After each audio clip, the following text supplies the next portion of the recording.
It literally feels like someone pulls the carpet and you're standing on a completely different floor.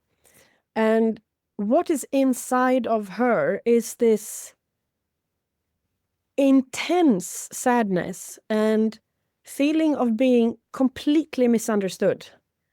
And regardless of how high you scream and how strongly you express yourself, no one hears you. It's like screaming inside of, one of those little boxes that is soundproof, so nothing comes out. And that sense of extreme powerlessness was really overwhelming to me.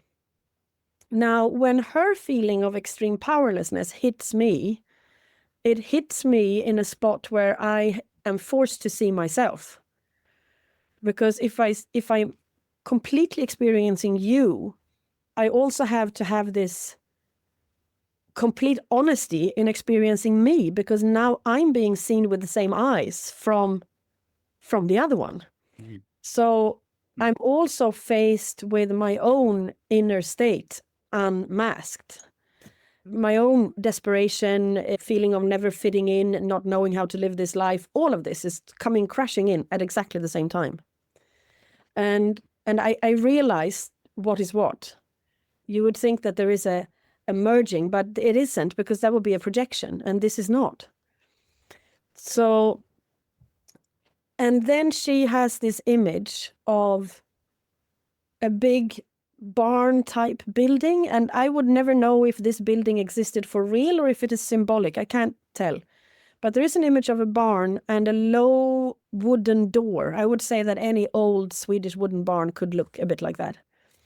And in this image, she is being forced to go in through this small narrow door with some sort of whip or cane, or there is something long and narrow.